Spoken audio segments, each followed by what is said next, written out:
Have you ever noticed how something so small can completely hijack your peace? A careless driver cuts you off, a co-worker says something stupid, your phone freezes, and suddenly you're no longer in control. You're on fire inside, consumed by something that doesn't even matter. The truth is, it's not the event that hurts you, it's your interpretation of it. We create storms from whispers, reacting as if the universe owes us constant perfection. But as Epictetus wrote, it's not things that upset us, but our opinions about things. Most people spend their lives at the mercy of those opinions, trapped in emotional chains they built themselves. A Stoic doesn't fight every irritation.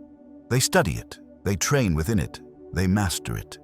And in that mastery, peace is found.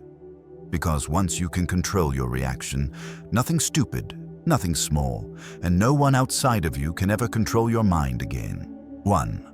Recognize the trigger before it owns you. It always starts the same way. You wake up with good intentions.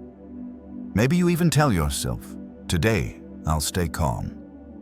But then someone cuts in line, leaves a rude comment, or questions your intelligence, and before you even realize it, anger has taken the wheel.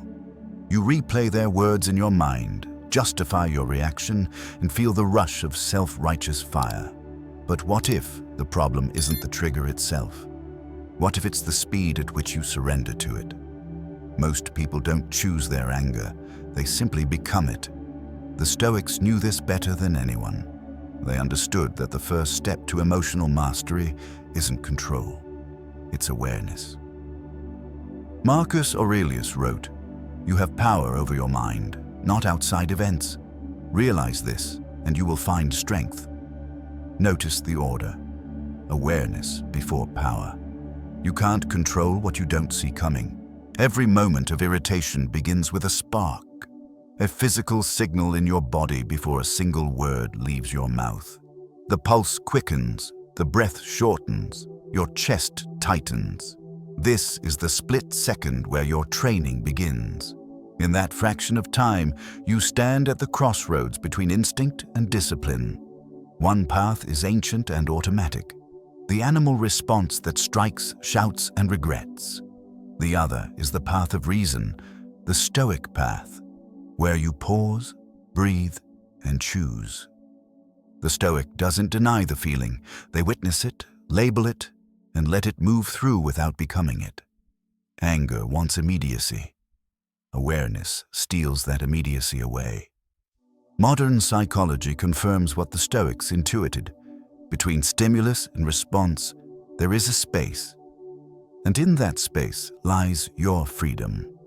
Every act of mindfulness, every moment you catch yourself before reacting, is a small rebellion against your lower nature.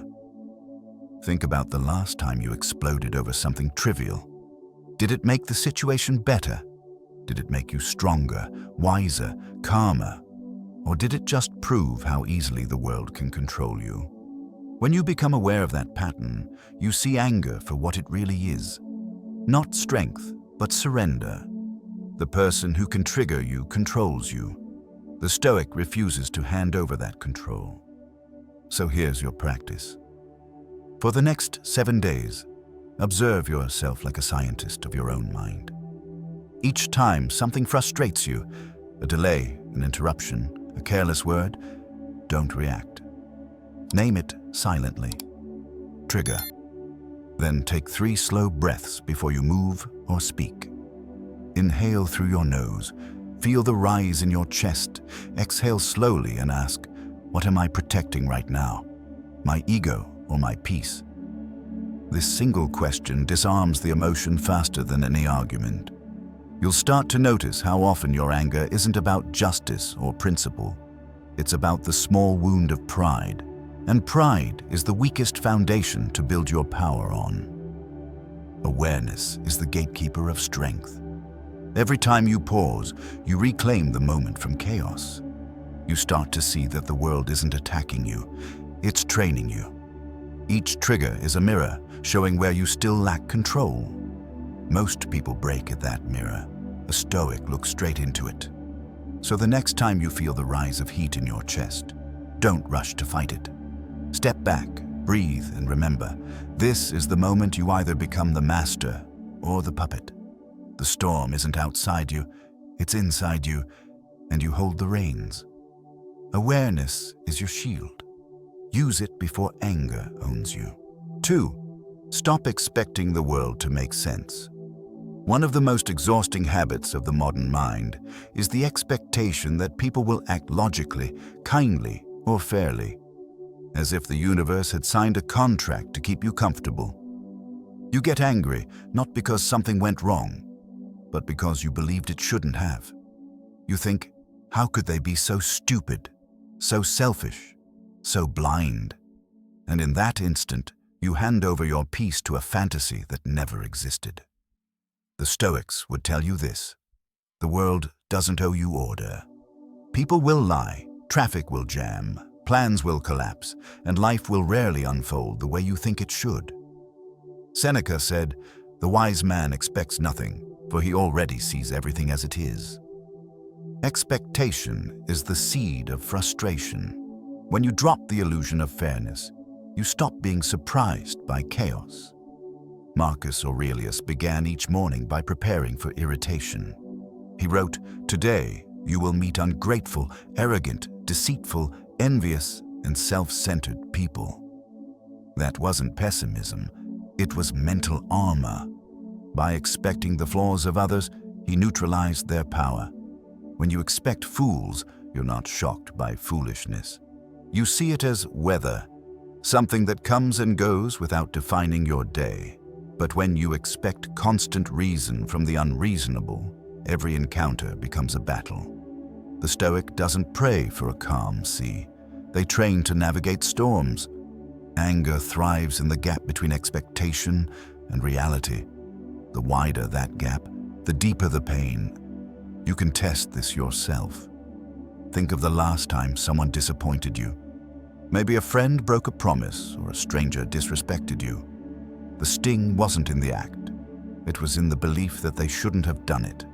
The mind says, "This isn't fair," and the heart burns to prove it right. But Stoicism whispers a harder truth. It was never promised to be. Once you see that, the emotional charge dissolves. Life becomes lighter, not because it's easier, but because you stopped fighting its nature. Here's your daily practice. Each morning, before stepping into the noise of the world, perform a short pre-meditation of annoyance.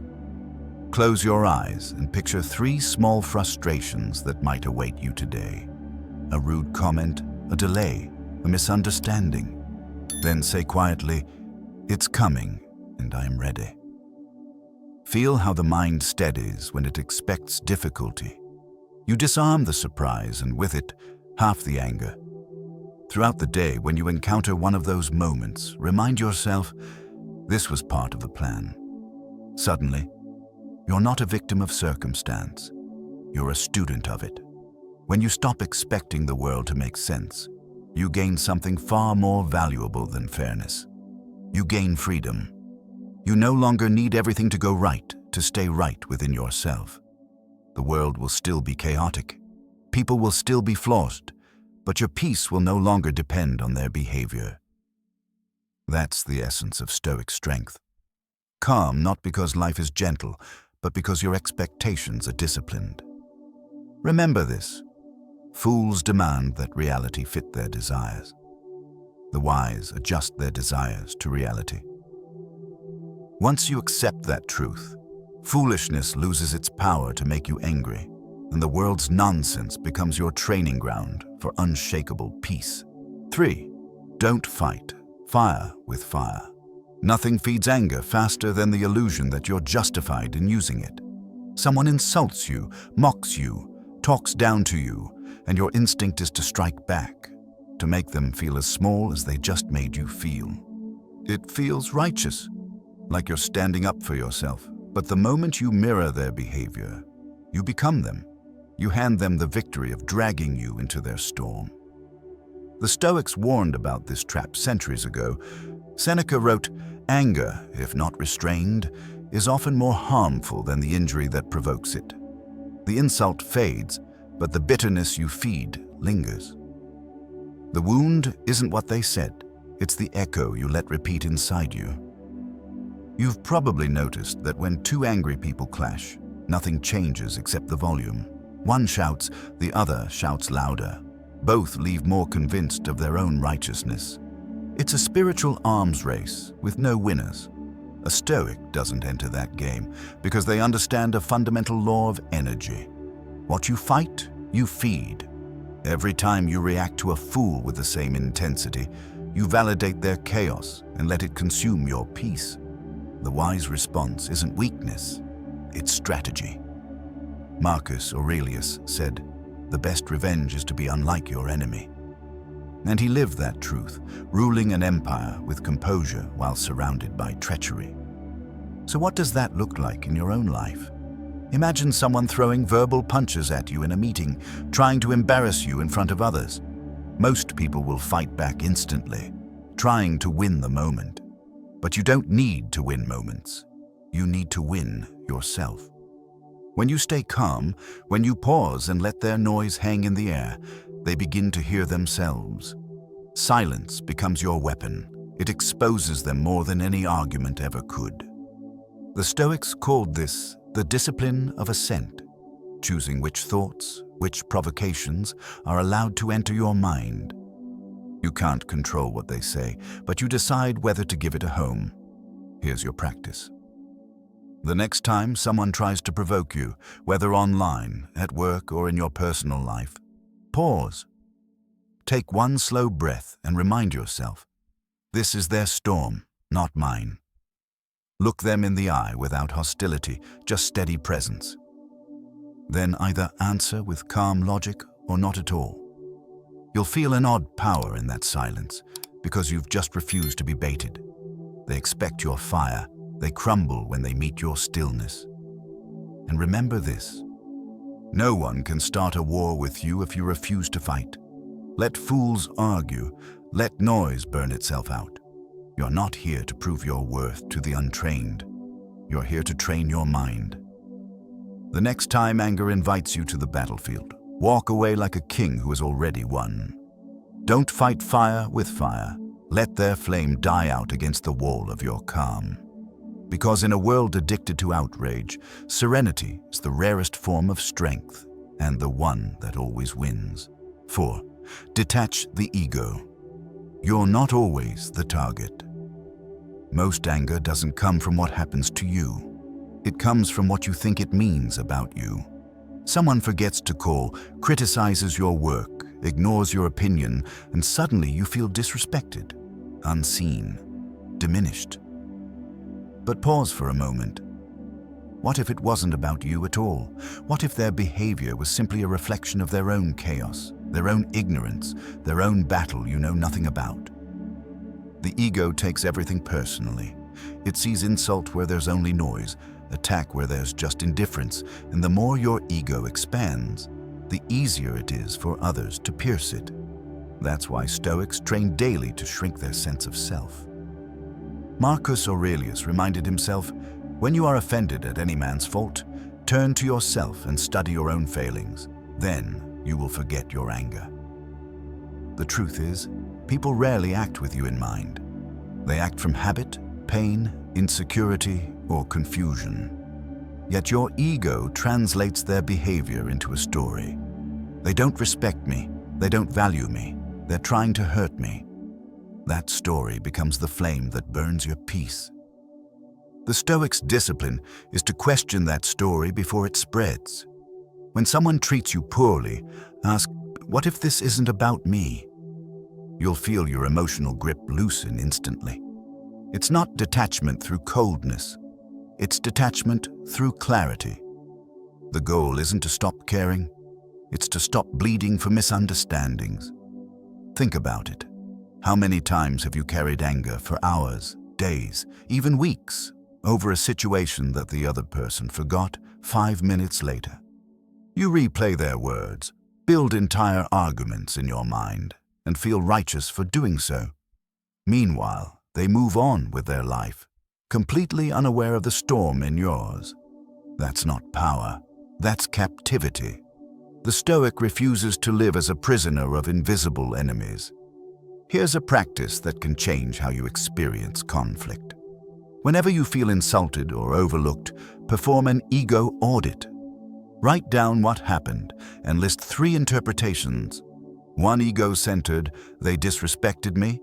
1 neutral, they were careless. And 1 compassionate, maybe they're having a hard day. Read all 3, then ask yourself which version brings peace and which brings pain. You'll start to notice a pattern.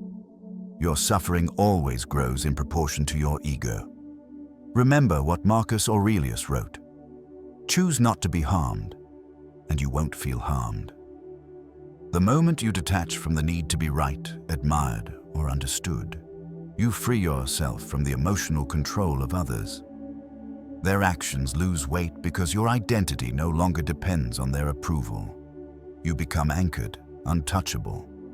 Detachment isn't indifference, it's maturity. It's the understanding that people are driven by their own storms, and you don't have to stand in the rain every time thunder strikes. So the next time someone says or does something that stings, breathe, step back, and remind yourself, this isn't about me. Let the arrow fall at your feet. The world will keep projecting its noise, but you, calm, centered, free, will no longer mistake it for a personal attack. That is true power, not the power to control others, but to be unshaken by what isn't yours to carry. 5. Observe anger as a physical event, not a moral one. When anger hits, it feels like a moral emergency, as if the universe itself demands that you respond, shout, defend, strike back. But most of the time, it isn't a question of morality. It's biology. Anger begins in the body long before the mind creates a story about it. Your heart rate rises, adrenaline surges, your muscles tense. It's a primitive signal, a relic of survival, preparing you to fight threats that no longer exist. The Stoics understood this. They didn't condemn emotion, they studied it like scientists. Seneca wrote, "Anger is like a falling rock that breaks itself upon what it crushes." He didn't say to feel nothing. He said to see it clearly before it destroys you. Think about your last outburst, the tight chest, the shallow breath, the heat crawling up your neck. All signs of a body hijacked by instinct. Yet within that chaos lies a moment of power, awareness. If you can see anger as energy, not identity, you can choose how to use it. The modern Stoic doesn't suppress emotion, they observe it. They watch the physiological storm rise and say quietly, "This is heat, not hate." It's the separation between feeling and reaction that saves you. Science confirms what Stoicism taught long ago, the 90-second rule. When anger is triggered, the body releases stress chemicals that flood the system for about a minute and a half. If you can stay still, breathe deeply, and avoid adding mental stories, the wave naturally passes. After that, any continued anger is a choice, one the mind fuels by replaying the event. The Stoic warrior trains for those 90 seconds. They don't fight the wave, they ride it. They let it crest, breathe, and dissolve, returning to stillness. Here's your practice. The next time you feel anger rising, don't react. Observe. Feel the pulse in your hands, the tension in your jaw, the fire in your stomach. Don't call it good or bad. Call it movement. Label it with precision. My body is reacting. Then breathe. 4 seconds in, 4 seconds hold, 6 seconds out. With each exhale, you're draining the fuel that keeps anger alive. You're not suppressing emotion, you're training your nervous system to obey your reason. Remember, anger isn't evidence of strength, it's a signal of imbalance, an alarm asking for awareness, not action. The Stoics taught that emotions are data, not directives. Marcus Aurelius reflected, "If it is endurable, then endure it. If it is not, then stop complaining." He meant that you always have a choice, endure or act, but never react blindly. Observe first, decide second. When you treat anger as a physical event instead of a moral failure, You remove its shame and its sting. You stop identifying with it. It becomes something happening in your body, not who you are. That distance creates control. That control becomes peace. So, the next time rage starts to rise, don't tell yourself you're a bad person for feeling it. Tell yourself you're a person in training, a mind learning to govern its chemistry. You are the calm witness to the storm, not the storm itself. Because true mastery isn't never feeling angry. It's knowing exactly what to do when you do. 6. Respond with virtue, not emotion. Every moment of irritation is an invitation to descend into impulse or to rise through discipline. Most people take the first path. Someone disrespects them, they lash out. Someone lies to them, they retaliate. The common logic says, they started it, I'm just finishing it. But the Stoic sees something deeper. Every reaction is a reflection of who you are, not who they are. Marcus Aurelius wrote, "The best way to avenge yourself is not to become like your enemy." What he meant is simple but brutal. Your integrity matters more than your victory. When you let anger dictate your behavior, you lose the very virtue that defines you. To respond with virtue means to anchor your actions in character, not chaos. The Stoic does not respond to insult with insult, but with clarity. They don't freeze in passivity, they act with purpose.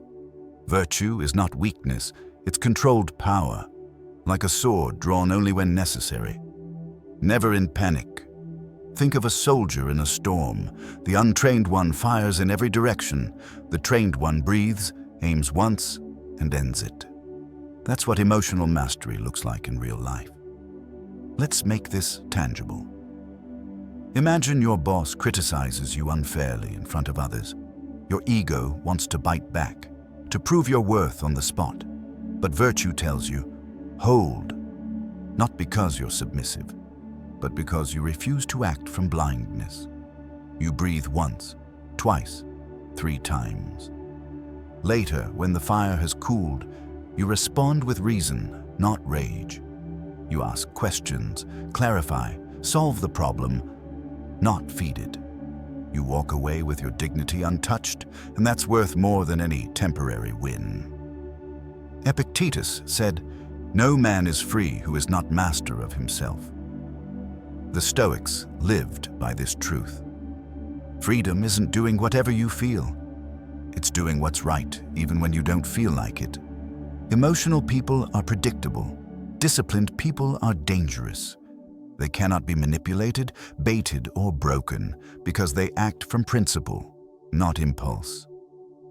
Here's a practice. The next time you feel your emotions tightening, visualize 2 selves standing inside you.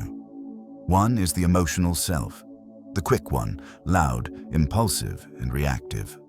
The other is the Stoic self, steady, grounded, deliberate. In that instant, choose which one speaks. Ask yourself, will my next action represent anger or virtue? Then act from the second voice, no matter how small the act is. It could be walking away, taking a breath, writing instead of shouting. Every moment you choose virtue, you reclaim your authority over life. Responding with virtue doesn't mean being passive. It means being powerful on purpose. You can raise your voice without losing your center. You can confront without cruelty. You can set boundaries without bitterness. That's what separates a leader from a reactor. The Stoics called this prohairesis, the inner faculty that decides how to act despite external chaos. So the next time life throws you into conflict, don't ask, how can I win? Ask, how can I stay aligned with who I want to be? Because in the end, anger seeks victory, but virtue seeks peace. One fades as soon as the moment passes. The other builds your character for life. Respond with virtue, not emotion, and you'll find that no situation, no insult, no fool can take away the only victory that truly matters, your self-command. 7. Use humor and perspective, the Stoic weapon. There's a quiet kind of genius in being able to laugh at what once made you furious. Most people think anger is power. That seriousness means strength, but the Stoics saw humor and perspective as the higher forms of wisdom. Why? Because to laugh at something is to prove that it no longer controls you. Marcus Aurelius wrote, "The best way to avenge yourself is not to be like your enemy." And part of that, not being like them, means refusing to give them the emotional fuel they want. The fool thrives on reaction. Your calm confuses them, but your laughter disarms them. When you can see life's absurdities for what they are, you begin to rise above them. Someone cuts you off in traffic. Imagine them as a character in a comedy sketch, sprinting to a Most Impatient Driver of the Year award. Your co-worker who always argues over nonsense. Picture them auditioning for the role of professional victim in the sitcom of life. This isn't mockery, it's medicine. Humor breaks the trance of anger and turns emotional poison into perspective. Seneca once said, "What need is there to weep over parts of life? The whole of it calls for tears." He meant that life is too unpredictable, too messy to take every offense as a personal tragedy. When you see the chaos clearly, you can either cry about it or laugh through it. And the Stoic chooses laughter. Because laughter is not denial, it's distance. It's a signal that you've stepped out of the storm and are now watching it from the shore. Here's your practice. The next time something annoys you, don't analyze it first. Exaggerate it. Turn it into a story so ridiculous that it loses its sting. Say you spill coffee on your shirt before an important meeting. Most people curse their luck, replay it all day. Instead, imagine the gods of Stoicism smiling above, saying, "Let's test his composure with caffeine today." You'll laugh, and that laugh will reset your nervous system faster than any meditation. Neuroscience confirms what Stoics practiced intuitively. Laughter flips the brain's response from threat to safety. It literally signals to your body that the danger has passed. Perspective works the same way. Step outside yourself for a moment. Will this matter in a day, a week, a year? Almost never. The thing that infuriates you now will one day be a story you tell with a smile. So why wait? Tell it with that smile today.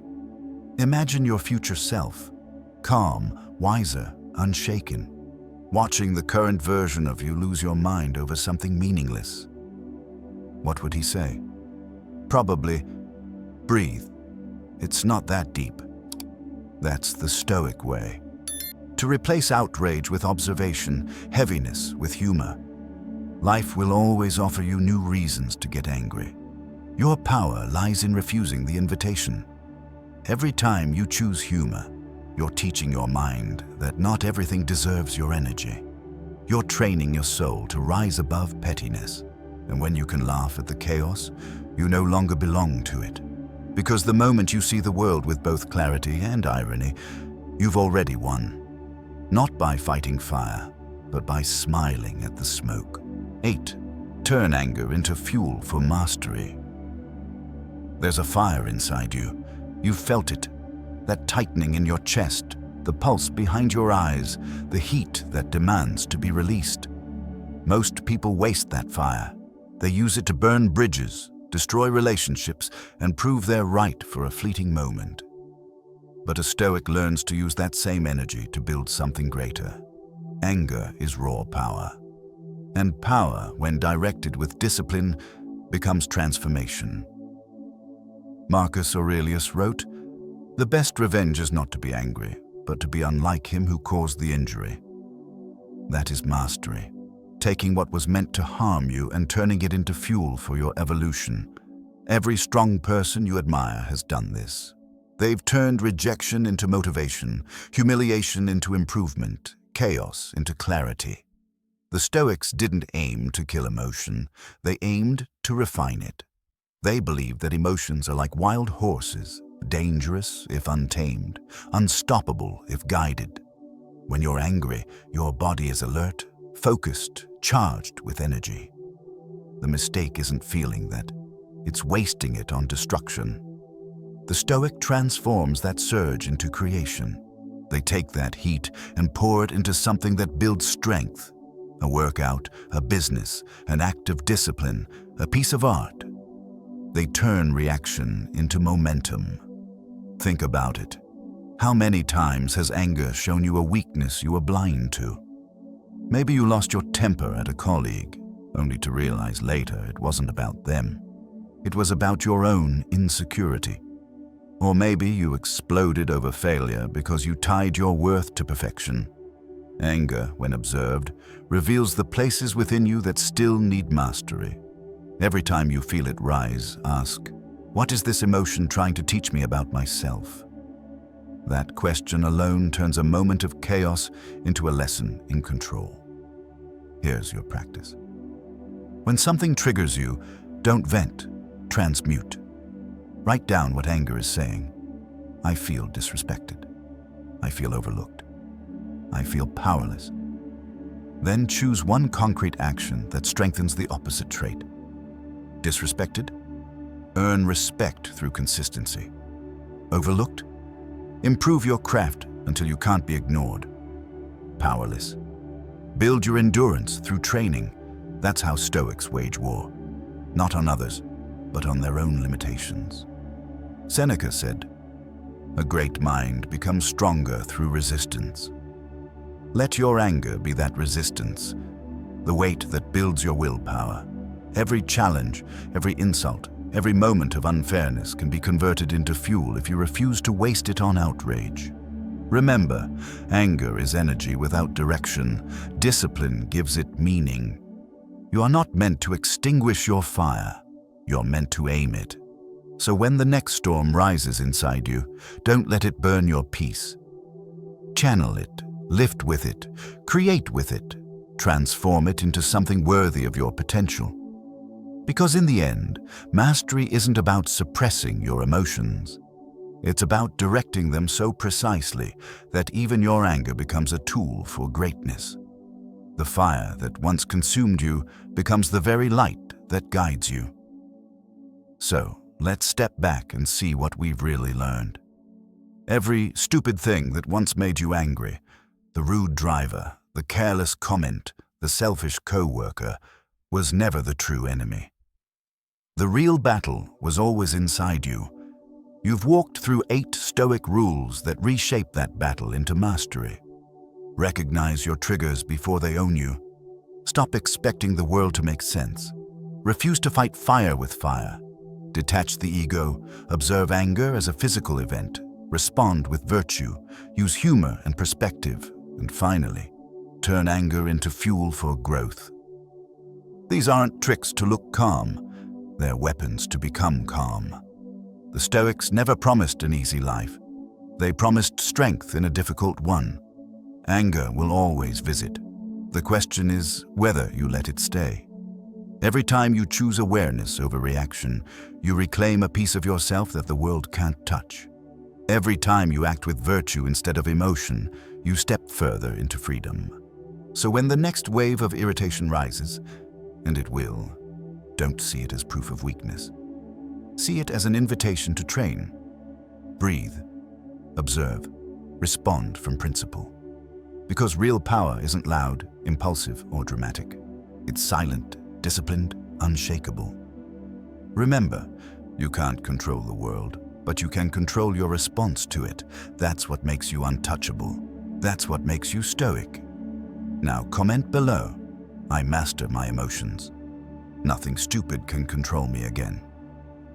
And if this message resonated with you, share it with someone who's fighting their own battles with anger. Because sometimes the calmest thing you can do for the world is to be its example. Live strong, live steady, and remember, peace isn't found when life gets easier, but when you become stronger.